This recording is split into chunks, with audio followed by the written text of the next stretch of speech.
Good afternoon, and welcome to UROC's Fall Critical Conversation, Banking and Lending's Role in Family Wealth Disparities. My name is Makeda Zulu, and I'm the Executive Director of the University of Minnesota Robert J. Jones Urban Research Outreach and Engagement Center, affectionately known as UROC. Twice a year, UROC brings you timely public discussions driven by community-identified concerns. UROC's Critical Conversation series includes community as well as university voices and offers participants a chance to ask questions and provide feedback. Today's topic is important. The important role that commercial banking and lending institutions play in the building of individual and family wealth. Bankers and loan officers are the first introduction many people have to financial tools and concepts such as personal loans, investments, and refinancing.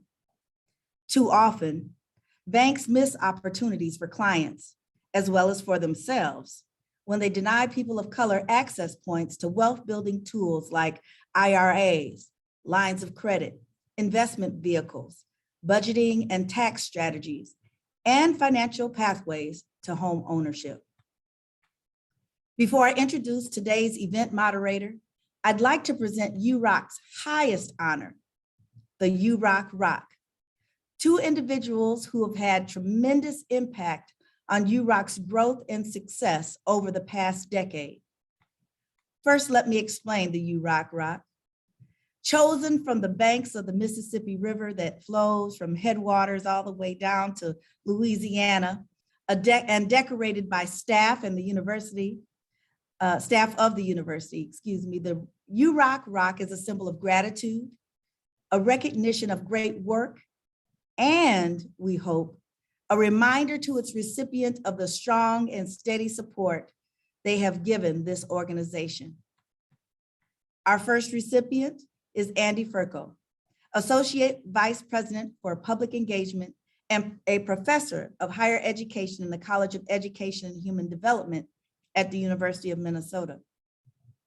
A champion of UROC from the very beginning, Andy has provided leadership to UROC through two executive directors and is my current boss. Andy's research and publications explore various issues regarding the impact, implementation, and institutionalization of community engagement in primary, secondary, and higher education in the US and around the world. Andy's university leadership has included overseeing the Office for Public Engagement, which has helped to foster and promote public engagement throughout the entire university system. Prior to arriving in Minnesota, Andy worked at the University of California, Berkeley as a faculty member in the Graduate School of Education and as the school's Director of Service Learning Research and Development, and Berkeley Center for the Study of Civic Engagement. Andy, please accept our gift and please share your words. Oh, dear Makeda, thank you so very much for that wonderful tribute and for this wonderful award that you've given me. I just absolutely adore it and love it. And I have it right prominently on my desk to look at every single day. As some of you may know, I'm going to be stepping away from my role as Associate Vice President for Public Engagement in January. And I have to say, it is really truly bittersweet to be at this moment when after 14 years, I'm stepping away from my role. I do apologize. I'm at the airport right now, so I apologize for the background noise, but I did very much want to be present today to give my thanks for this great tribute.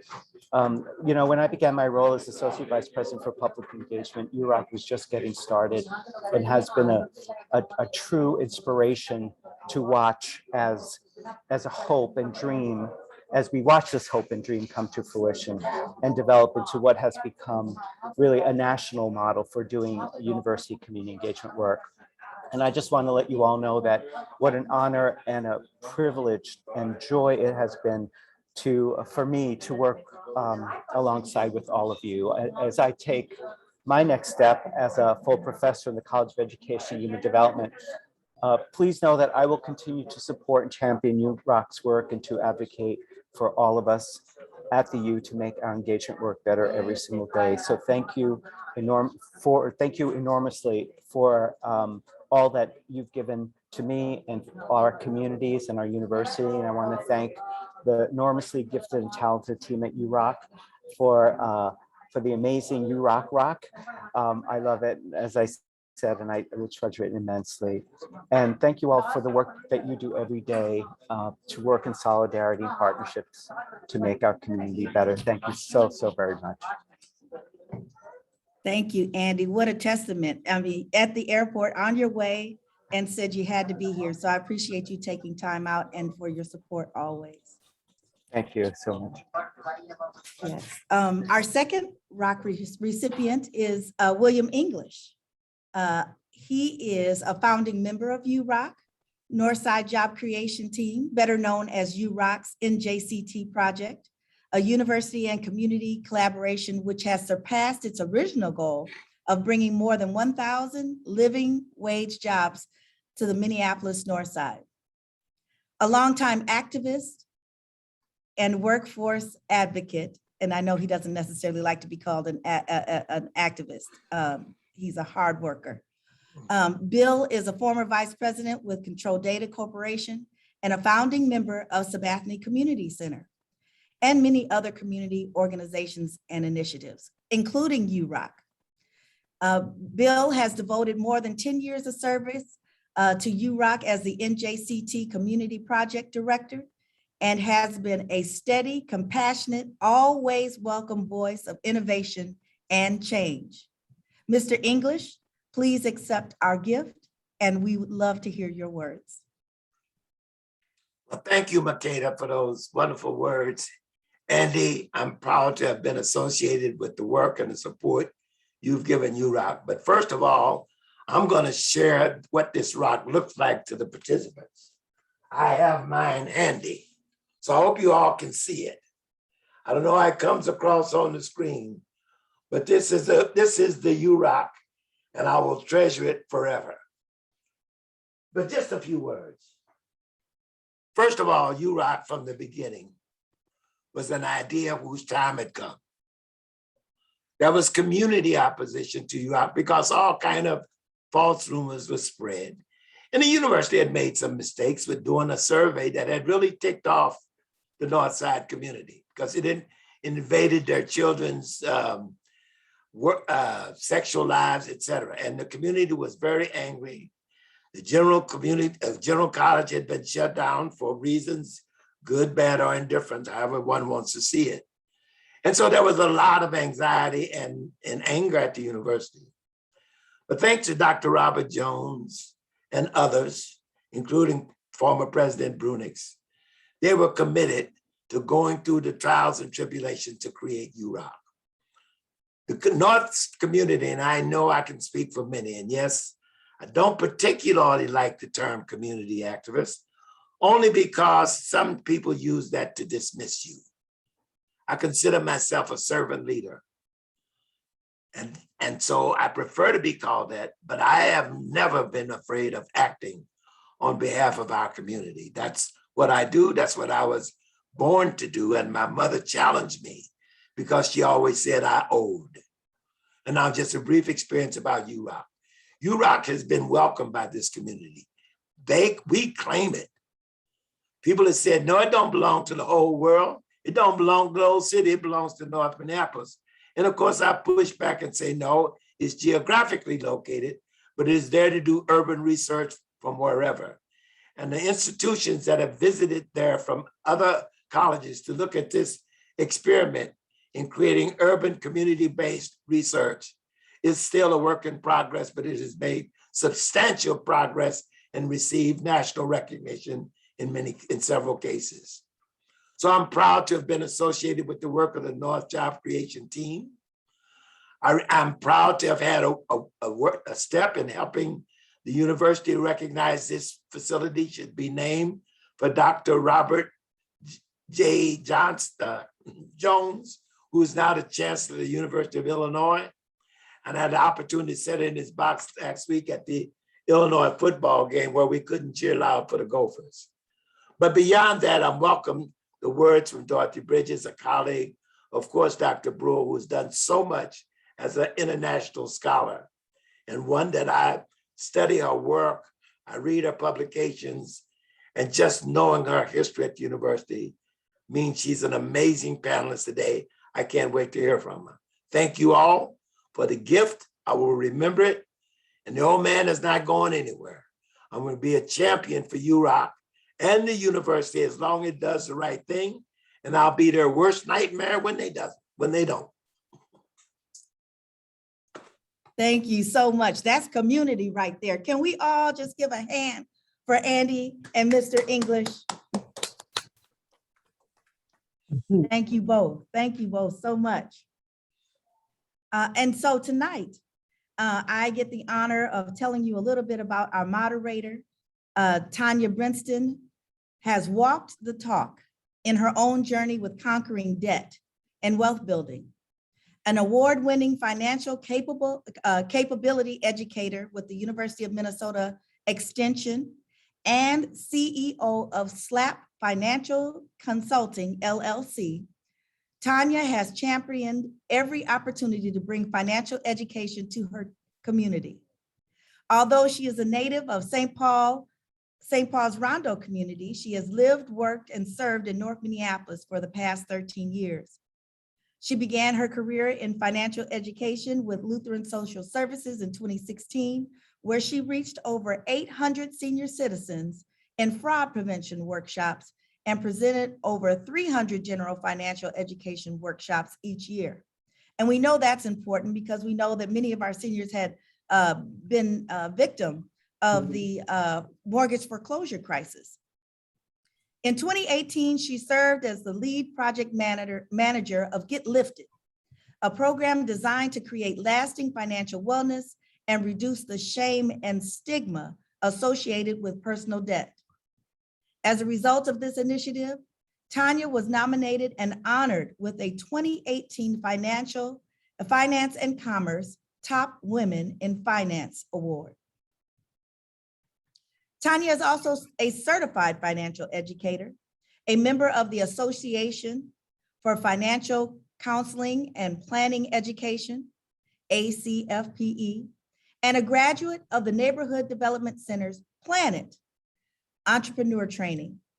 She has served as a board member, financial educator, and coach for the Black Women's Wealth Alliance. In June 2020, she launched her own financial consulting business, SLAP, Sounds Like a Plan, Financial Consulting, LLC. SLAP's mission is to show up strong in support of increasing community members' knowledge surrounding financial capabilities, tongue twister, I'm going to start that over. SLAP's mission is to show up strong in support of increasing community members' knowledge surrounding financial capabilities through financial education and coaching. Tonia has dedicated much of her career working every day to pay it forward by developing new and innovative approaches to engage community members to move the needle surrounding financial wellness. Please welcome Tonia Brinston. Thank you, Makeda, for that outstanding introduction. I'd like to welcome you all to the conversation. I'm truly honored to have the opportunity to be the moderator of UROC's critical conversation, where we'll discuss and examine the role financial institutions play in the long-term financial health and wealth of their clients and community. I'll now introduce our amazing group of panelists. Each introduction will be followed by a 3-minute opening statement from the panelists. And after that, I'll ask each panelist 2 questions and give them an opportunity to respond. And first up is none other than Dr. Rose M Brewer. Dr. Brewer is the Morris Alumni Distinguished Teaching Professor and past chair of the Department of African American and African Studies at the University of Minnesota. An activist and scholar, she publishes extensively on Black feminism, political economy, social movements, race, class, gender, and social change. She is one of the authors of the award-winning book, The Color of Wealth, several edited volumes, as well as more than 80 essays, articles, and referee publications.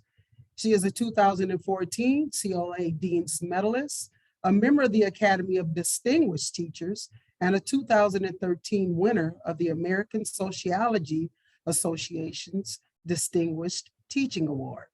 Her scholarship and activism is rooted in a deep commitment to social and economic transformation. Dr. Rose, I'd like to welcome you and thank you for being a part of this critical conversation. And you have 3 minutes to do an opening statement. Well, thank you for the invitation. It's good to be here. And give me the sign on the 3 minutes because I probably could go far beyond that, but appreciate that introduction. I'll start on a historical note, rooted in the reality of the incredible debt owed by banks and financial institutions to African Americans. I begin being very aware that no real change can happen without confronting hard truths. Banks in the financial sector have been at the heart of structural racism in the US. The financial sector of Wall Street is nearby a slave auction block, now recognized by a plaque. It's estimated that New York received 40% of US cotton revenue through money by its financial firms, shipping business, and insurance companies. Close by to Wall Street is a market that indicated enslaved Africans were actually the commodities that yielded this wealth. I wish that was the end of the story, but it certainly isn't. The Southern plantations that earned resources had the underwriting of US banks. US banks accepted their deposits and counted enslaved people as assets, using them to assess owners' wealth. Any default meant that ownership of the slaves went to JP Morgan, Citibank, Bank of America, Wells Fargo, all benefited from this. In the 19th century, US banks in southern states would sell securities that helped fund the expansion of slavery on plantations. Banks in the state of Minnesota would be established with investments from slavery. In the 21st century, they too would be involved in predatory lending, redlining. A tremendous debt is owed. At the heart of the 2008 financial crisis, big banks targeted Black people for risky subprime mortgages. And the sad reality is that it withdrew billions of dollars from these communities. Just a brief example from close to home. Some of you may know of this case, but in 2018, the Justice Department, as a part of a settlement regarding redlining, required that that particular bank, Klein Bank, violated and noted its violation of the Fair Housing Act and the Equal Credit Opportunity Act. So this is not to simply dwell on the negatives, but in reality, until some very dramatic shifts occur, we cannot give banking or financial institutions a clean slate. Billions and trillions of dollars, and some would argue deep reparations are owed.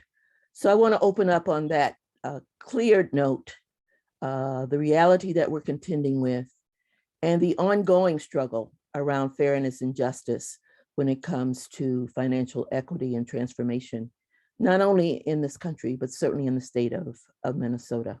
So thank you. Thank you as well for all that powerful information. Next up, we have Dorothy Bridges. Dorothy Bridges is former Senior Vice President for Public Affairs and Community Engagement at the Federal Reserve Bank of Minneapolis. Prior to her role at the Federal Reserve Bank of Minneapolis, Ms. Bridges served as president and CEO of City First Bank in Washington, D.C., and of Franklin National Bank in Minneapolis from 1999 to 2011. She is also known for her leadership in the community and has been involved with the boards of a number of distinguished institutions, locally and nationally. Dorothy currently serves in leadership roles as a director on the boards of the Greater Twin Cities United Way, the Minneapolis Parks Foundation, and the University of Montana Foundation Board of Trustees. Dorothy, I'd like to thank you and welcome you to the critical conversation, and you have 3 minutes for your opening statement. Thank you, Tonia, for your introduction. And thank you, Dr. Brewer, for level setting the historical framework that that's so important to our discussion today. As Tonia mentioned, I've been a banker most of my career and in the financial services industry for more than 42 years. It didn't start out like that. The reason that I went into banking was pretty much serendipity. But when I thought about my childhood, as I was thinking about careers after college, one of the things I noted in our community was the absence of financial institutions. Not only do we have that tainted history with financial institutions in terms of how they provide products and services, we have somewhat of a history of financial institutions not being present in most of our communities. So as I was growing up and I looked around, I grew up in the housing projects of New Orleans, Louisiana. I looked around and I noticed that most of the people in our community, we had sort of a non-traditional way of making ends meet and in financing the necessary things. I remember when my mother wanted to purchase anything for the house, furnishings or appliances, she would actually go to this retail establishment and barter with these individuals to allow her to, in what we call today on time, would allow her to purchase, but that she would pay on a weekly basis. And the way that she paid was not through a financial institution. What she did was someone on every Saturday would come to her home, knock on her door, and she would pay that individual in cash. No receipt, no evidence that you're paying down this debt over time. And that always struck me as very curious. I also remember that whenever there was an opportunity for someone to pay their rent, that they would have to actually show up to the office with cash. I recall my mother giving me an envelope fat with 1s and 5s to take a bus from where we live to a utility service to pay the rent, to pay on utilities. And so that is the kind of construct that we had in these communities where there was an absence of financial institutions. And I suspect that if we did have a financial institution located in our community, they would not have really done a very good job of reaching out to their consumers in that area to help them understand or even utilize their products and services. This was just something that was not for us from that perspective. It wasn't until I went to college and I had my first notion of a checking account, and that was the day I got my job at a bank. I wanted to go in and be a teller after I graduated college while I was looking for a real job. Little did I know that the real job would turn out to be me being a banker for all of my career, which I did.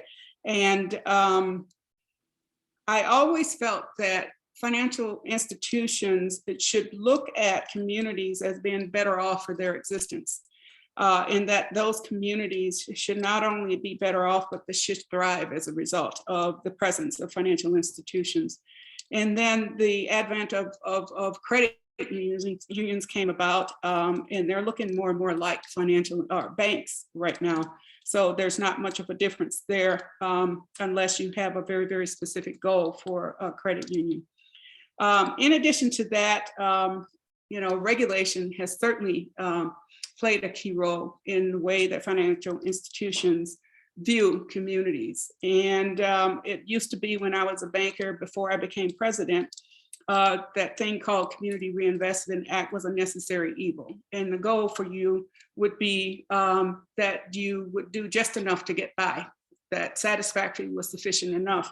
And I think there's been a shift now in either through outside forces saying you need to be better than satisfactory, or it makes good business sense for us to be an outstanding bank in Community Reinvestment Act. Fair lending. I've had experience being a consultant for fair lending. And I have to tell you, in my investigation of financial institutions, the question was always, what do we need to do? What are the minimum requirements of this, unnecessary regulation? But, fast forward to today, it's absolutely necessary and critical that we have these kinds of things to really hold our financial institutions, who seem to be at the crux of our economy, in that we need to really make sure that we hold them accountable, not only to us as consumers, but to us as taxpayers. Because what I'm quickly learning is that for Black communities, we sometimes, most of the time, have to pay a premium around participating in the economy because of all of the hurdles and the hoops that we sometimes have to jump through. These businesses, the business model is designed to really push people to make negative decisions. And I want to talk a little bit more about that in my other comments and remarks. So thank you again, Tonia and Dr. Brewer, and the rest of you on the line. I look forward to participating. Appreciate you, Dorothy. Thank you for all that information.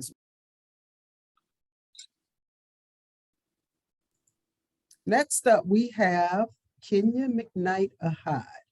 Kenya McKnight Ahad is the founder and CEO of the Black Women's Wealth Alliance, BWWA, a social enterprise that focuses on improving the economic stability and prosperity of historical Black women, career, and entrepreneurial professionals. Under McKnight Ahad's leadership, BWWA has served more than 4,000 Black women across Minnesota to date, investing over $930,000 in small capacity grants and loans. A resident of North Minneapolis for 35 years, McKnight started her career as a public and charter school educator. Since 2007, she has served in key leadership roles across the economic development sector in Metro Minnesota, including on community development boards, commissions, and related initiatives. Welcome, Kenya, and I want to thank you also for joining this conversation, and you have 3 minutes for your opening statement. Thank you, Tonia, and I really want to say to Miss Dr. Rose Brewer and Miss Dorothy Bridges, whom are two women whose shoulders that I stand by. I want to say I stand on you, I stand by you, and really admire and respect as economic leaders, Black women economic leaders in this work. So your work has been very informative of my life, and in your leadership is very much a guide for myself as an economic leader. I would note that we've actually invested over $2 million worth of grants and loans into Black women. And now I'm the owner of a commercial building on West Broadway. And I'm happy to be on the journey of development.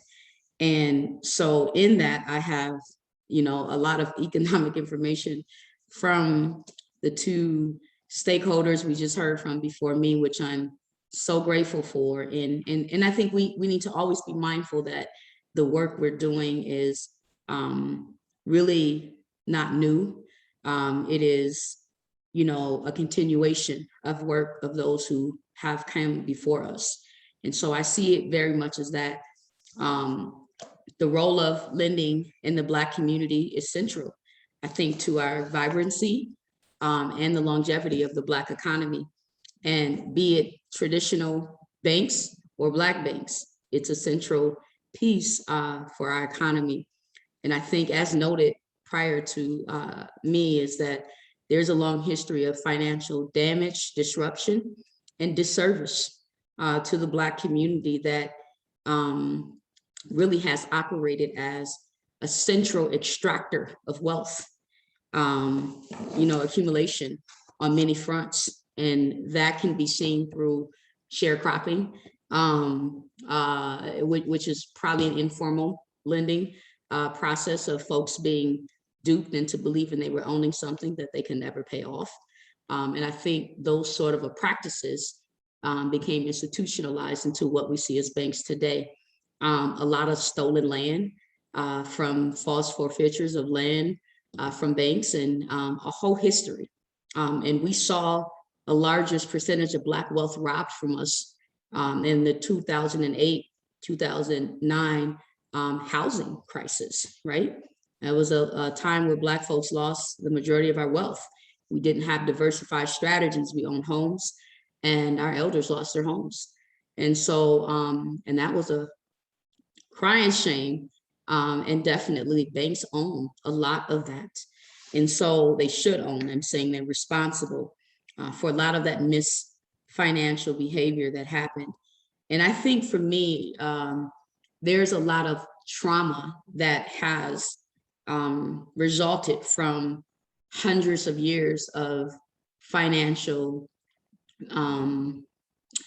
disruptive, disrespectful, racist,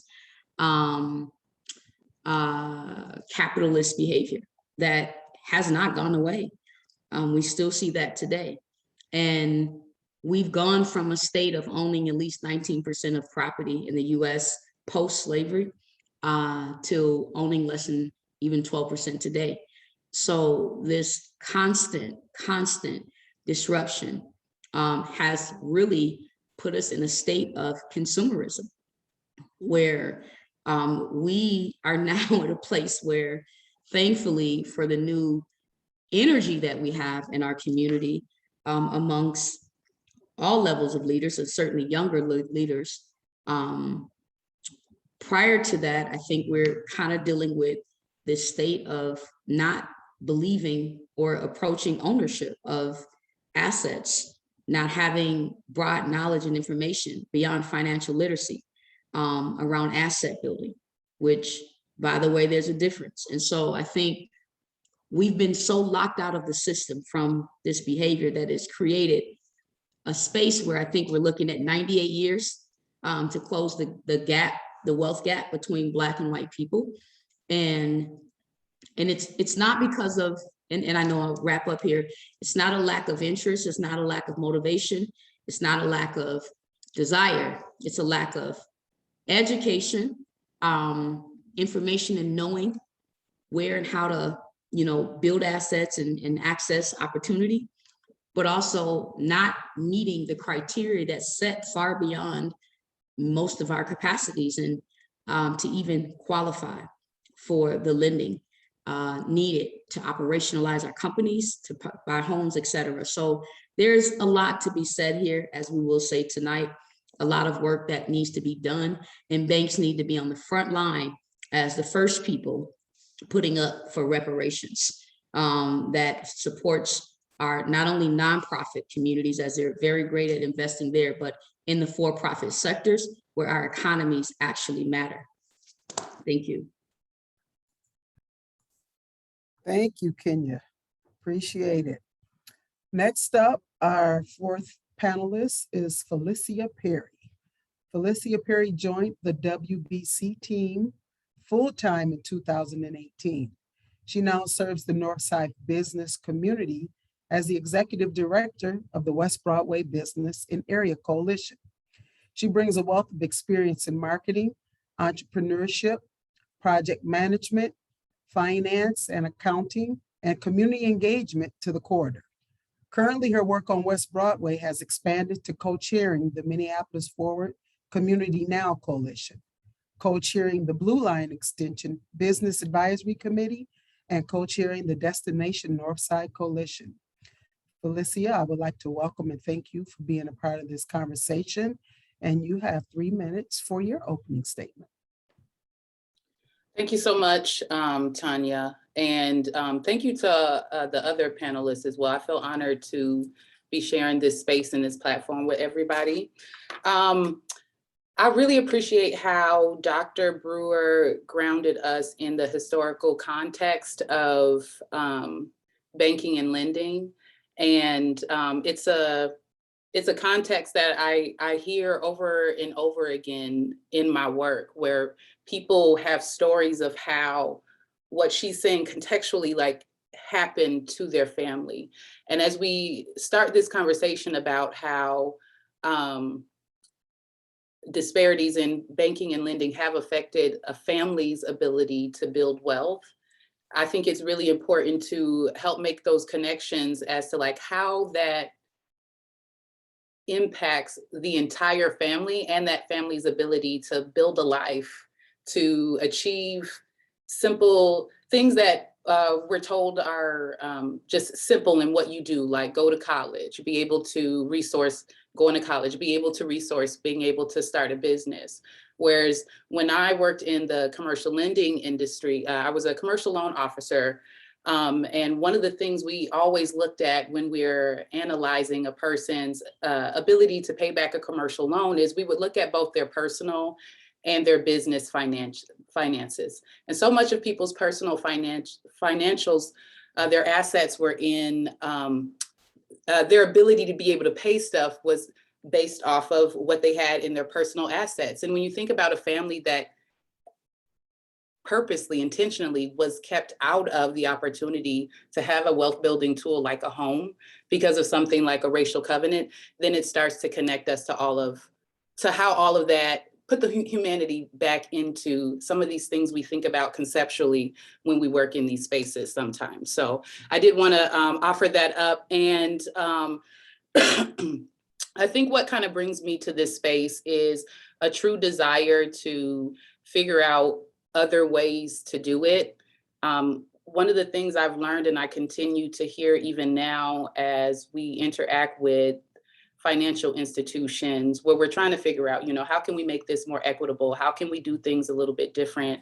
I'm really wanting to figure out ways that we can translate the statements around equity and diversity into actual initiatives that impact what's happening and what has happened in a way to change the trajectory of how Black families are able to build wealth. So thank you so much for that time. I don't think I'll need all of the time. Back to you, Makeda, or back to you, Tanya. Thank you. Thank you for that information. I appreciate it. Next up, and our last panelist is Maxwell Zappia. Max is the Deputy Commissioner of Financial Institutions for the Minnesota Department of Commerce. He has a degree in economics from Metropolitan State University and a graduate certificate of banking from the Graduate School of Banking. Prior to this role, Max was the Chief Examiner of Banking for Commerce. He was raised in Minneapolis, where he still lives with his wife and 2 daughters who take up all of his free time. Max, I want to welcome and thank you for joining us on this conversation, and you have 3 minutes to do your opening statement. Well, thank you very much, Tanya, and thank you for having me on this panel. I apologize for the mixed background. The same children that were mentioned earlier are terrorizing other parts of the house, so I'm in a different home office. I work for the Department of Commerce. We are a consumer protection and prudential regulator of over 20 industries, including the banks, credit unions, mortgage companies, and money transmitters, amongst others. I'm here today to represent not only the Department of Commerce, but also Governor Tim Walz's commitment to making Minnesota's economy a more equitable place for everyone, and that includes improving our economic equality. We know that despite our Minnesota's strong economy, our prosperity is not evenly distributed, and that's pretty easy to find evidence of. I think the vast majority of our prior panelists made mention of this. Only 1 in 4 Black families in Minnesota own homes, compared to 3 in 4 for white families. At the same time, The Minneapolis Federal Reserve Bank notes that Black home loan applicants are denied at more than twice the rate of white home loan applicants, while Native American home loan applicants are denied at more than 4 times the rate. And these are just quick numbers. They really don't tell the story until you actually are having these conversations. It really doesn't encompass the full picture. Our commitment at Commerce is to meaningfully engage with all communities in Minnesota, to understand barriers to safe financial services, to just as importantly, understand these community desired end states, and to work with them and our regulated industries to identify solutions. I look forward to this conversation and to partnering with all of you. Thank you very much. Appreciate it, Max. And since we still have you here you're still on the spotlight, I'm going to pose the first question to you, and then I'll go backwards to Felicia, Kenya, Dorothy, and then Dr. Rose Brewer. And so the question is, how do we prepare our communities and individuals to form lasting relationships with financial institutions through education and supportive organizations? So I think this is a really interesting question, particularly in the way it was posed.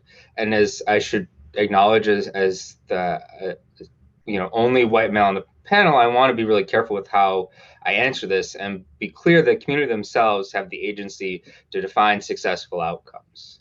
But what I can do is share some of the things I've learned over the last 2 years in my work in addressing equity in the economy and un- and underbanked Minnesotans. First one is extremely important. Each community in Minnesota has a different set of barriers to financial services and a different set of assets. And you're going to need to work to get to know those who you want to do business with better. And you're going to have to be real specific about that work. Next is that language and representation really matters. This is especially an opportunity with our current job market. One of the best solutions in Minnesota to our labor shortage is to diversify our job force, and that needs to happen, frankly, immediately. And then one other thing just of note that keeps coming up again and again in my conversations is loans being denied without an explanation or a path to financing at a later point. I work with over 220 state chartered banks, 60 credit unions. I am fully aware that in many cases, these conversations are being had, but based off the feedback we're getting, there's many, many cases where these conversations are not being had. And banks and credit unions need to make sure these are happening pretty much anytime a loan is denied. And lastly, I'll just note that the Department of Commerce is here to serve all Minnesotans. I'm a firm believer in community banks and credit unions and look forward to continuing to work with our industry and impacted communities. Thank you. Thank you for that, Max. Felicia, how do we prepare our communities and individuals to form lasting relationships with financial institutions through education and supportive organizations?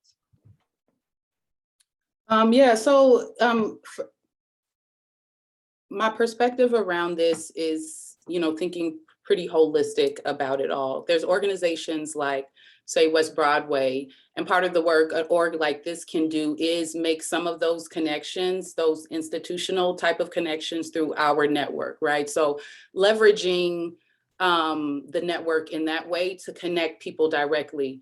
But what it kind of boils down to is like, do you either know the secret handshake or do you know the person who has the power?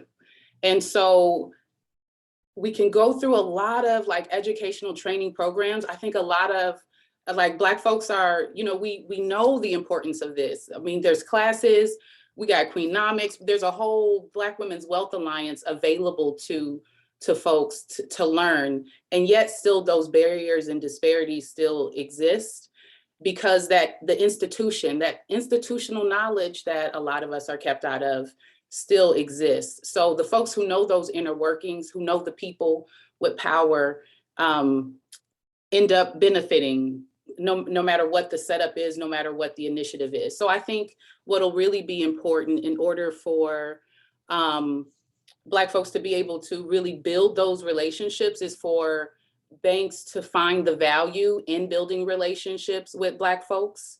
You know, sometimes it's the dollar, you know, the dollar matters, and, you know, Black folks, we spend money just like everybody else does, right? And then sometimes it's, you know, I just think that when statistics are showing that no matter what the credit rating, the disparity still exists, Black folks are still being denied for the loans. There just has to be a shift from the inside. So I guess I struggle with always telling the folks experiencing the disparities what you have to do in order to make it, when on the other side, the shift in their behavior and knowledge and culture isn't happening either. So I think that's going to be needed. Thank you for that. Kenya, how do we prepare our communities and individuals to form lasting relationships with financial institutions through education and supportive organizations? Yeah, I guess I echo what Felicia was saying. Is it's really the other way around. And you can't teach people values. If you don't care, if you don't like me, then, you know, you're not interested, then I'm not important, then you're not going to make the commitment. And I think it's a statement of values. And I remember talking to a banker who owns a bank here in Minnesota, St. Paul, and I thought after leaving the meeting how disrespectful it was, and his blatant racism that he don't even see, but yet he's attending meetings with the Department of Commerce around racial equity, but he clearly doesn't like Black people. He sees the value in investing in everyone except us. That's a problem. He owns the bank. So if that's his thought, then what does his bank do? You know? And so, you know what I'm saying? So it starts at that level for me. And I think it is about also seeing us as a culture and not just a race of people. And when you see us as a culture of people, then you can also see that you already are vested in who we are. We taught you most of what you know and who you are. And so I think, and you already benefit greatly from everything we've done that we haven't been compensated for. And so it is a space of shared humanity, shared values, shared respect. And quite frankly, you know, just kind of really paying homage to the fact that if we didn't lay the foundation for most of what we've done, you wouldn't be here even to do what you do or have the wealth that white folks have. That's from us primarily. And so I think it's that shifting their systems, their mindset, and for Caucasians to have what I call white 2.0.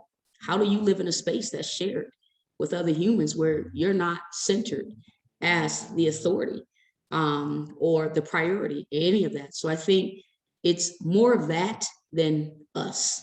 And teaching our communities is teaching them, or them learning themselves, or really just making a commitment. I don't know how much more money we can put up into diversity and inclusion and training folks how to be human and think about other folks who ain't white. And so I think if we look at how much money we put there, we probably put billions. What's the return? So that's my answer. Thank you, Kenya. I appreciate that. Dorothy, how do we prepare our communities and individuals to form lasting relationships with financial institutions through education and supportive organizations? So I have to be honest and tell you and admit to the group that I had a little bit of a problem with this question, and here's why. Because it puts the onus on the individuals who've been denied in the past, or even though that they've played by the rules and they've done everything they needed to do. And now the onus is again still upon them in terms of how do you develop a relationship with these organizations, the lasting relationship, when historically they've given us messages that maybe we want your business and maybe we don't. The encouraging thing for me embedded in this question is the preparation for making these tough financial and economic decisions that really move our lives forward. And the reason that I say that I have a problem with this question, because it limits it to banking. And banking has driven for good or for bad. And I have to, full disclosure, I sit on the board of US Bancorp, and we have discussions about strategies going forward, long range, in terms of attracting more customers. Bankers are seeing that they are not the only player in the game anymore, that you have an entire industry called fintech that can address, and albeit you have to go to several different ones to get what you can get at one financial institution. But yes, there are competitors, even in a nonprofit world, there are individuals. And so understanding, first of all, what your needs are and when that need is available, and preparing yourself to know that banks and other organizations are out there to address those needs, is certainly one of the first things. But it's all about us preparing for our own success and not really thinking that we understand fully what the game is before we go out. We do have to prepare ourselves in understanding what that game is. In terms of, financial institutions, I was on a call, and it was roughly a couple of days ago. Federal Reserve Bank has done a series of sessions about racism in the economy. And the last one was on financial services of financial institutions, and how, what a big burden it is for African Americans and Latinx and other organizations, other individuals of color, and what a premium we tend to pay based on a whole cadre of businesses that are built around this traditional banking system. For instance, individuals, when you look at the behaviors of individuals who have a 600 credit score versus a 760 credit score, the behaviors are the same. Yet the person with a 600 credit score pays 45, on average, the population of people pay about $45 million more, $45 million more in a 30-year mortgage than the person with a 760 credit score. I mean, those are the kinds of things that I think we as organizations, there are supportive organizations that can kind of pivot and teach about that kind of thing to make it relevant for individuals when they go before financial institutions, to be armed with, so that they fully understand. It's not about you playing the game, but understanding this is the game that's being played and this is what it's costing us. So it needs to be fully informed and fully engaged. And I think supportive organizations really do need to talk about more than just, okay, you need to build your credit score, then you need to, make sure you have this job, and then you need to have that debt to income services. What supporting organizations ought to talk about is, here's why it matters. It's costing you more. And the reason that it's costing you more is because this is the way the system is built. Now, until we change the system, this is how it's going to be. However, an alternative could very well be these non-traditional institutions that can address your issues, albeit it's going to be a bit more inconvenient. So that's sort of what I was thinking about when I read this question. Thank you. I appreciate your feedback on that question. Dr. Rose Brewer, how do we prepare our communities and individuals to form lasting relationships with financial institutions through education and supportive organizations? I would definitely reshape that question along the lines that others have said, from Ms. Perry to Ms. McKnight to Ms. Bridges, shifting the onus. I don't even know if we want to have lasting relationships with some of these institutions, given their record. Why support?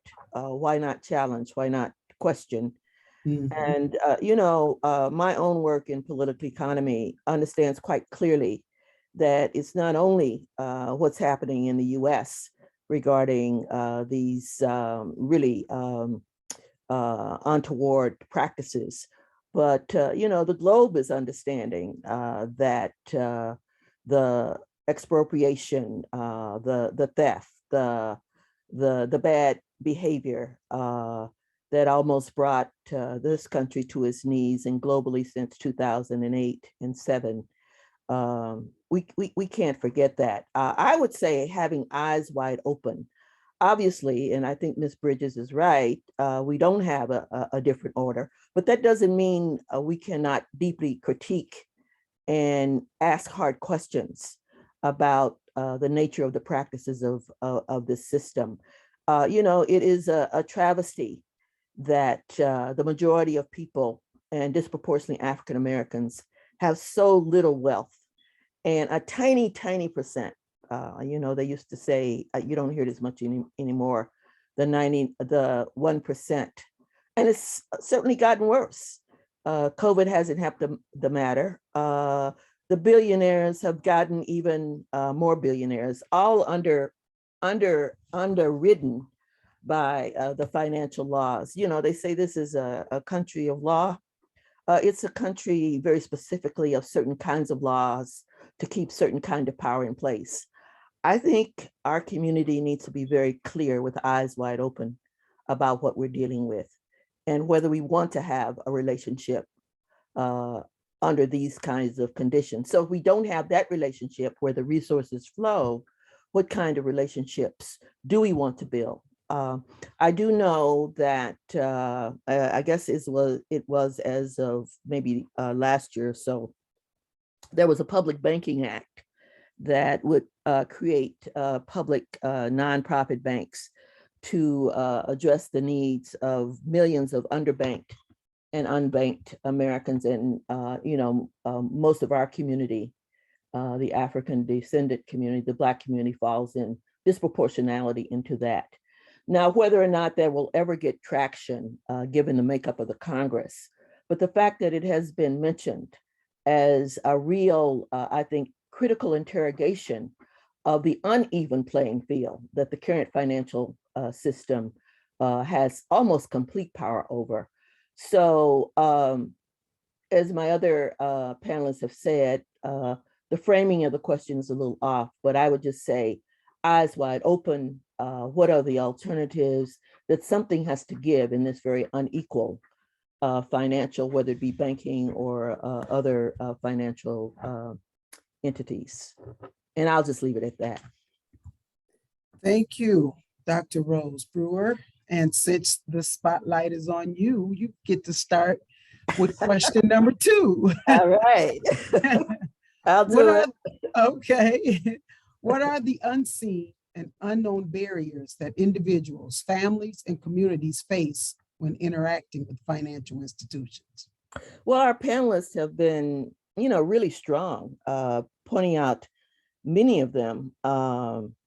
The idea that you go into with good intentions, same education, high occupation, and in some instances the same credit score, and you come out empty-handed, or you come out with a 9% interest rate rather than a 2% interest rate. Something is off kilter here. I think Ms. Bridges began to get into having, the wherewithal to go into these kinds of negotiations fully armed, but we don't control the structures that predicate that. They're going to get profit off of someone. That's the whole point. These are profit industries. We live in a capitalist society, and it's driven by profit. It's not driven by good hearts. You can't have a good heart and survive. It literally is that kind of system. And obviously, we as a people who have had so much of the little wealth that we have expropriated, just gives you a clear sense of the playing field or the terrain on which this struggle is going to happen. But folk can learn that. You can understand how the system works. Unfortunately, it's going to take more than that. And as we were talking earlier, whether you're standing on the shoulders or you're standing beside, the strategies that have worked have when we've organized and we've been strategic and we've understood as a people that the the work we have to do, the struggle we have to engage in is a collective one. And, the most advances, which are now being pushed back on, have happened when we have organized collectively and made a certain set of demands. I have so much respect for this young generation who's asking hard questions. Isn't there another way? Can't this system be organized differently? Those are the right questions. Now, getting there, that's a whole nother issue, but it is back to the question that you started with. It's not necessarily making common cause with something that is out of kilter. So I'll leave it at that. Thank you. I appreciate it. All right. Dorothy, what are the unseen and unknown barriers that individuals, families, and communities face when interacting with financial institutions? Yeah, so in terms of unseen and unknown barriers, banks were built on a certain business model. And that business model relies on ancillary businesses supporting that business model. And when that ancillary businesses take a look at, and the best marketer in the world are those are businesses that really swiftly identify where they can make lots and lots of money because of unknown factors. And so some of those things would be sort of knowing your price, and really sticking to it, and also needing to determine just how far you would be willing to go to really get to where you need to be in this life.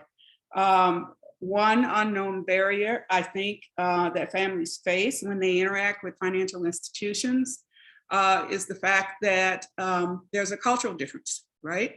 In the way that we look at finance and the way that we look at community. The business model for financial institutions across this country traditionally, because when you talk about banks, there are 9,000, 10,000 banks across the country. Most of those are family-owned community banks, and it's about you being a part of that community, where we have our own community of which we are a part, but it doesn't tie into the financial institution market as readily as some of these others. And so the unknown barrier is knowing the rules of the game. And it is a game when at the end of the day that we have to face. And we get sometimes sidelined because the game changes on us just when we think we're at that point where we learned the rules of the game and we pinpoint it, we're right there, we've arrived, it changes and it shifts. And so one of the things is always be prepared and understand that there's no way around understanding how the economy works. There just isn't. If we're going to live in this society, and it's a capitalist society, there's no such thing as, I don't want to be bothered with all of that stuff because it doesn't touch me anyway. Well, yeah, it does. It touches you from the standpoint that you pay more for services and that you're limited in terms of the level of services that might be available to you. So understanding how the economy works and your place in the economy, knowing your own price and the value that you bring, as well as what your community bring when it comes to our lives and the property in these places where we live. I think it's very, very important for families to understand that it's never too early to teach about this. I sit around the table with individuals who tell me that their 2 to 3 to 4 to 5-year-old have conversations with their parents or with them about finances, from, you're getting an allowance and then, you divide it 3 ways, a third, a third, a third. A third for savings, a third for community, and then a third for you. I mean, and that's something that we as a family need to go back to There's also interactions with financial institutions at a very early age in terms of how do you, sort of build that savings. And I know many of us do that. But somewhere along the way, there has been a loss of that kind of discussion. I'm too, Dr. Brewer, and very hopeful about our younger generation. I have a grandson who's 25, he will be 25 shortly. And, he knows technology frontwards and backwards. And the unknown for most of us is that technology and the digital transformation of this economy is really going to be the thing that drives. I talk to him very often about, his savings, and he's unbanked, but he's unbanked by choice. And the reason why he's unbanked by choice, because he feels like there are way better opportunities outside of the banking world that can address his needs. And so families having, better knowledge about what's available to them really would help erase some of those barriers that they don't know about in the financial system. I think I'll leave it at that. Thank you, Dorothy. I appreciate that. Kenya, you are up next. What are the unseen and unknown barriers that individuals, families, and communities face when interacting with financial institutions? I mean, just building on what Ms. Dorothy Bridges is saying, it is about understanding the game, the landscape, the players, and the process. And it is that. And you also have to have allies, right? And advocates who can help you navigate where the landmines are, right? Such as my case, and even purchasing my building with a bank loan. And I think it's important. And I walked in with a whole bunch of knowledge and experience that still didn't qualify me for the unknown things that I couldn't see, that the bank knew was there. And their ability to walk me through it is, and of course, my ability to respond, and because I had to bring myself to a certain point too, right? And that whole exchange is what helped make that successful outside of what was already ordained, of course. But it is just that. And you have to have resources already coming to the table, right? I had to put up almost $100,000 of my own money to, go into purchasing the building. So it wasn't, just credit. It wasn't just this knowledge and experience. It wasn't just being positioned with a building that has tenants. It was also about my own sweat equity, but the capital that I could bring to the table to make it happen. And the vision I had for it and how it would make money forward, because the number one question you have to answer is how you're going to pay it back, no matter who you are. And that's what banks want to know. And so, but we operate differently at times in our community. We're natural social impact leaders. So we think about that as our success more than just financial means. And so I think, though, that banks have already figured this out with other communities. They respond to them culturally. You see banks that have cultural accommodations from language, right, to imaging and all of that. They figured it out everywhere else except here. And so I'm just going to say these few points. For me, invest in the physical infrastructure. That's a barrier. I don't want to spend my money in a shabby looking bank that hasn't been updated in 10 and 15 years. You don't invest in the infrastructure of the building. It doesn't look nice. It's not functional. The ATM machines hadn't been updated in 20 years. Had folks not torn down those banks last year, I don't know that they've been remodeled as they are today. So that's also a statement. The infrastructure matters. I care about where I spend my money and where I do my business transactions. Make the banks show me some respect in that way. Plus, it's imperative to their own CRAs, right? The Community Reinvestment Act, which requires them to bring themselves to a certain bar. We don't even know that these banks are required to operate a certain way and invest in the community. Where's your money going? Let us know who and what you're investing in. What are your target areas that you are required by the federal government to reinvest your money? And then what's your score? Are you doing it? It matters. So the physical infrastructure is important. The ATM transactional fees should be the same. If I go to TCF over North, it's $4 to pull money out of that machine and Cub Foods. If I go somewhere else, it's a different price. Why is it inconsistent? So that predatory approach is also a barrier. I wouldn't bank there for that reason alone. It sends a message to me that you see me as such a risk that you even got to charge me a higher fee for me to take my own money out of the bank. That's a problem. The other piece is marketing. You know, if I go into the bank and I see everybody, every culture except my own, but this bank is in my community, what you're telling me is that it's not for me. So I need to see Black African American people working in these banks, not just people of color. Hire my own people, right? Show me images of us closing on loans, buying houses, not just people of color. We're the primary people in these neighborhoods. I want to be the primary image, period. Make sure your colors are appropriate. We have a standard of colors that we typically like in our community, right? They're earth tones. August, that's our thing. You know, appropriate that. All of those small things really matters, from your who's on your brochure, what is on the posters, the design, the colors, who works there. All of those things tell me that you respect me enough to understand my culture, the market you're in, what's important to me, and offer us the products and services that are there beyond transactions of having a bank account.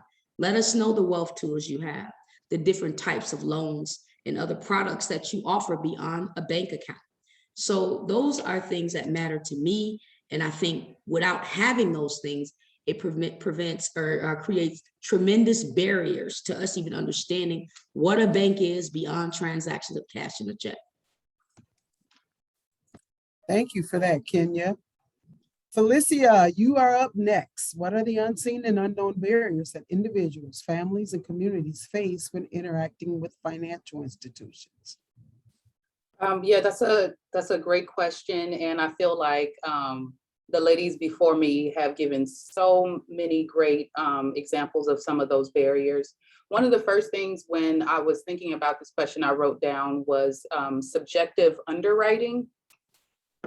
And maybe I'll even say subjective sales. And I use the word sales because most banks use that term when they talk about the financial products that the tellers and bankers are selling or getting the bank customers to buy into or take part of. And so I think, and this goes back to like things that even Kenya reiterated around like culture, that like there's such a culture gap that's always been there, but doesn't really get addressed. And I appreciate that Kenya gave some real tangible examples of ways to change that. But I was just thinking about how, and when I say subjective underwriting, so a lot of folks think that the only thing that they're looking at is just your credit score.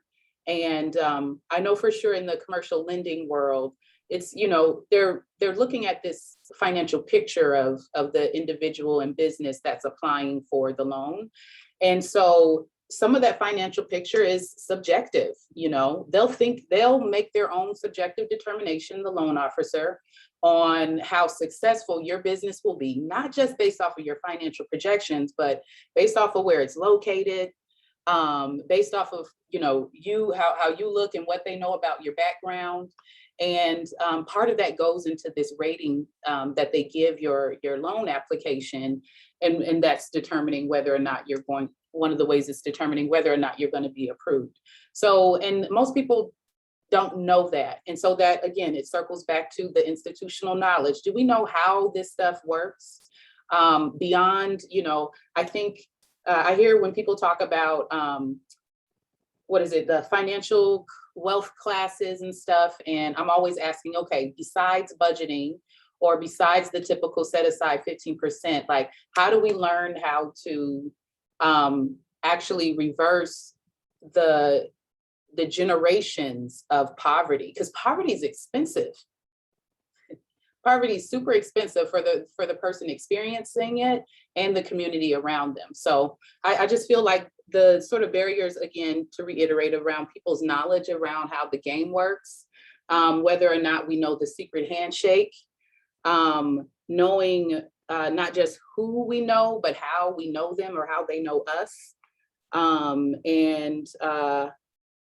then sometimes I feel like language is also a barrier, and language by way of what words are used in these particular spaces. And so the acronyms, the different things that folks may or may not know or be aware of, and how we talk about them and introduce people in communities like mine to those particular concepts, services, or even products. Thank you for your feedback on that question. Max, you are up for what are the unseen and unknown barriers that individuals, families, and communities face when interacting with financial institutions? Thank you. And I feel like I really can't go any further without noting how unbelievably humbled I am to be on this panel. And it's much easier to go last. Hopefully the comments are slightly less tone deaf.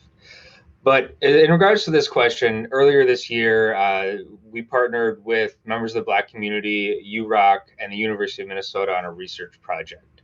And actually, I think the final product or final paper was included in the homepage of this event. So the first one I wanted to say is one of the first barriers that was made very clear in this research and also our conversation was historical trauma around access to financial services. I think Kenya was the first person today to put words to it, but all of our other panelists also referenced it in one way or another. And you don't have to look any further than redlining and the racial covenants that still exist on many titles in the Twin Cities and Minneapolis especially to see how widespread this practice was. I think that's, incredibly detrimental, even to the extent those covenants are no longer legally enforceable. The other big takeaway that stuck out to me was the presence of a two-way trust gap between underserved communities and the banking system. I've already mentioned the loan denial rate is just one small example of an implicit mistrust by the financial system. But what the research showed was it's important to note that these communities have distrust of banks and credit unions. And I think that lines up with a lot of what we've already heard today. As a regulator, I can see how this distrust can be a powerful barrier because it means that all actions are viewed in a way that drives a relationship farther apart, not closer together. So the last thing, and this was not in the research at all, but more from our regulatory background, is I'm struck by the importance of equity capital and not just borrowed capital. And this is something that I don't think she mentioned it today, but Felicia has spoken very clearly about. Without the ownership built up, you are always playing catch up. And that catch up is very, very expensive. At the same time that those with the equity are using that to increase their position. And I think that's a huge barrier. There are very few Black-run or owned financial institutions, or I should say depository institutions operating in Minnesota. Hopefully that's something that is a change that we'll see over the next few years. I know we've recently seen some more entries into the market. That, Max. I'd like to thank all of the panelists for answering those questions. There are 3 questions in the Q&A. Kenya, you already kind of tapped in about the ATM charges and fees, but there's one question in there if either of the panelists would like to answer it. But the question is, our senior citizens have direct deposit of their Social Security payments and are charged a $3 fee whenever they make withdrawals. There is no fee to access their funds in the suburbs, automated ATM machines, just in the BIPOC communities. These fees can add up for folks on a fixed income. There are many instances of institutional bias in our community. It's more in there as a comment versus a question, but again, Kenya, I think you kind of already touched on what we're already experiencing in terms of paying additional fees to access our own money in the community versus out there in the suburbs. Called the black tax. Right. I was gonna say, Dr. Rose looked like she wanted to jump on that one, so by all Yeah, means, by all it's means. clear. It's clear. I think Kenya summed it up precisely. And there's an anonymous question in there. This seems so overwhelming. What can I do as a step in the right direction to build wealth for me, my family, and my community? Does any of the panelists want to respond to that? Yeah, I can quickly say that we know that one of the significant aspects of wealth building in this society has to do with home ownership. I don't know if we even mentioned that today, but those aspects of being able to ultimately tap into equity for retirement or for college education. And we know that the data are, I think maybe Kenya referenced this, but it is really, really, really gruesome. I don't know if it's even 98 years before that gap can be brought into some kind of fair relationship one to the other. But the reason has to do with everything that we've already said, the predatory process that took money away and the very difficult high hurdle of getting into a home. And now it's gotten even more complicated given the run up in prices and given gentrification, and we can go into a whole nother conversation. But for most people in this country, that's the primary way that they have access to wealth building, and they can pass that on to their children and grandchildren.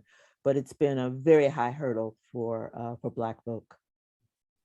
To the moderator, this panel, to the moderator, I would just like to ask, because I have to leave this session, important session for a board meeting at Zappia. So I did post a question regarding ADOS people and their contribution to this economy. I'd like the panel, with or without my presence, to address that question. As you see it, we contribute over 6 billion to the economy, 600 million in taxes. I'm not talking about anything but ADOS people, not Black immigrants. Much of that 6 billion is in the metro area, go through white banking institutions. The dollar turns over once in our community, but 5 times in white. How do we fix that? I'd like the panel to address that. And I say one other thing, as a social capitalist, because we are in a capitalist society. Dr. Brewer hit on that. And the only way we can survive is to become social capitalists. And that is to find our own way of investing in our CDCs and our others and begin to set the priorities. But tell me why an immigrant can not have to pay interest. And when I go to my bank and been there for 40 years, I get 6% on an auto loan. Something is wrong with that picture. I wish I could say the answers, but please answer it. I trust this panel. I appreciate all of your comments. I've learned much from you. God bless you all, and thank you. And let's do this again soon. Thank you. Thank you, Mr. English. If I can, did you, Ms. Dorothy, go right ahead. Yeah, Tonia, yeah, Bill, thank you for that question. That's a pretty involved, complex question, because it's not just about interest. Because if you take a look at immigrants, especially in the Islamic community, they don't pay interest, but there are other mechanisms that would capture the premium that's attached to the principal. So there are different ways to spend that. So just because it's not called interest doesn't mean that they aren't charged for it. So understanding the structure of a financial instrument is also pretty important. To that question about where one can start, it's you know, it may sound trite, but it's very simple. Start by saving. Is the first thing, no matter what it is. I happened to be at an establishment, and there was this young man who posted sort of a 52-week plan that he would save $1 a week. And if he saved $1 a week and he earned minimal amount on that $1 a week, that soon increased to a couple of $1,000 at some point, like within 2 years of where he wanted to be. His goal was to save for an event. And I think, you know, my message is to start there This is all very, very overwhelming. But also start even before that by educating yourself in terms of understanding, how this whole system works in terms of growing and establishing wealth. Not just establishing the wealth, but how do you keep it? How do you maintain? That's why you have so many families who are intergenerationally wealthy, is because not only do they talk about acquiring the wealth, but maintaining it and sustaining it. Those are also very, very important things. And in addition to that, it's sort of like, how do you discipline yourself that once you are at that level of wealth, that it's going to be utilized to grow more? Thank you. I appreciate that, Could Dorothy. I just make a very quick comment about how rich folk maintain their wealth? There are all kinds of laws and supports. It's not that they are geniuses at that. The society is set up for them to maintain their wealth. So let's be clear about that. And, we also need to be clear about, there is a way that I love $1 a week, but we need to maintain a commitment to having subsidies to these families. The $300 a month to families with children. Those are the kinds of bigger decisions at the level of the federal government that can really make a difference. And Absolutely. those are political questions that we cannot sidestep. So Thank you, Dr. Brewer. I appreciate that. We are getting close to time. Kenya, any last words you want to add before we hand it back over to Makeda? Yes, thank you. Just real quick, for the ATM, I think the terms risk, race, keep us in danger zones with banks. So the fees and criteria and things tend to be much more when it comes to our communities, or even seniors or folks at a certain income level, we're seen as a risk. And those are racist, discriminatory terms that target us a lot. So that's one. Two, on the wealth, I know it's overwhelming, and understand that a lot of us, most of us, all of us are doing progressive things. So we certainly can share.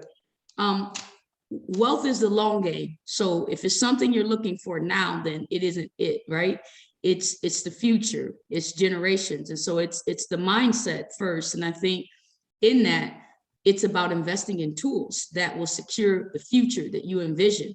So with that, there's goals, there's discipline, and there's focus. And our community has done it very well. We used to eat out. We used to only have big meals on Sundays, right? That was actually an economic strategy as well. We eat out all the time right now, okay? So we ain't saving as much money on food, right? Because we're eating out a lot. But again, eat big dinners on Sundays was a strategy, and we ate the scraps through the week as a way to save money. And so these are things we used to do, but I'll say this, your insurance policy, life insurance policy matters, right? The purpose of insurance is not to cover the death. It is to also leave something behind for your children. And we often have insurance policies where we're paying $50 and $60 a month for $10,000 policies, where we need to have $200,000 policies, $500,000. It's possible, but we're focused on the short. And so I think, again, it is about the long term. What are we leaving behind? 401k at your job, short, long-term disability, right? IRA for business owners. I mean, so there are things that we can invest in and spend our money that will help secure the futures we're building, but also things we leave behind for our children or our community, loved ones, etc. So those are things that we can do now, which starts with the vision, goals, discipline, commitment. Thank you, Kenya. I appreciate that. I appreciate all of you for joining us to this evening and answering those questions. Everybody from the community that attended. I'm going to hand it over to Makeda, and she is going to do the wrap up. Appreciate you all. Ooh, what a rich conversation. I was trying to take notes throughout so that when I closed out, we would be able to take some things home. But first, I want to just make sure I thank Dorothy Bridges Dr. Rose Brewer, who is also one of the second executive directors of UROC. She was part of the trilogy. And Kenya McKnight Ahad, owner of a commercial building right here in North Minneapolis. Tonia Brinston, who has been walking the talk and recognized, teaching us financial wellness and education. Max Zappia, who is at the Department of Commerce, saying that they are also going to walk the talk with us and change the way that things are working. And then last but certainly not least, I want to thank Felicia Perry for being here on this panel. You all were rich with your challenges, with giving us an incredible historical perspective. I just want to go back to starting the fact that we were a commodity. We were seen as a commodity, and that is trauma in itself. And I think that has us having a unique relationship to money sometimes.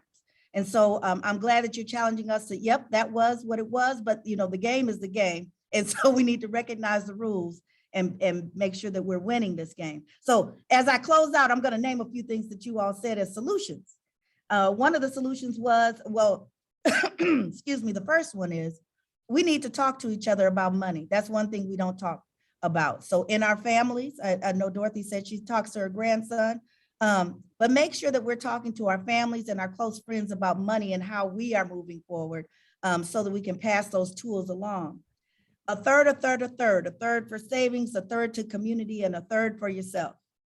Ask tough questions. Is there another way?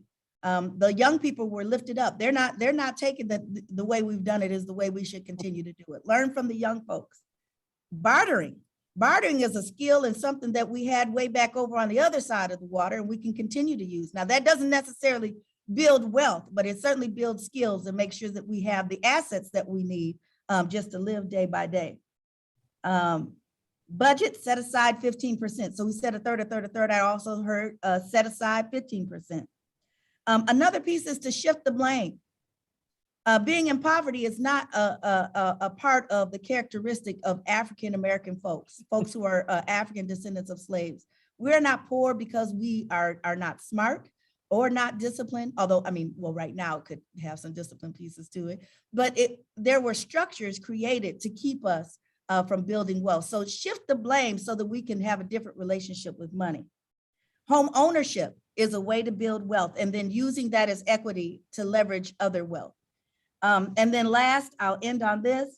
I want to make sure that I hit all of them that I really wanted, okay. Goals. Kenya gave us 3 things, and then there was one little nugget that I really liked. Goals, discipline, and commitment. As you take care of yourself, you will be able to take care of your community. But if you're not taking care of yourself, you can't take care of anyone else. So start with you. But she said, eat at home. Now, and I'm guessing that she also means, and don't use DoorDash. And so we have a couple of tools that can help you eat at home. So Extension has something called, of course, healthy eating. And so they do classes, and that you can look online, and you might see Salah teaching how to make some red beans and rice. And then Tanya's been teaching young folks how to work on budgeting and setting some goals. And then I'm sure she's going to have to meet with the young folks once or twice to work on the discipline and see if they're following up. So I will end there. I thank you all for the opportunity to have this conversation. We will be better for it. Remember that there is a document that these folks, all of these folks who are on this call, helped put together, that's on our website, that talks about different ways and recommendations to hold the financial institutions accountable, and have a good night. Thank you. Oh, last but not least, I don't want to forget to thank the UROC staff. They have been incredible in making sure that this went off without a hitch. So thank you so much, everyone. Bye.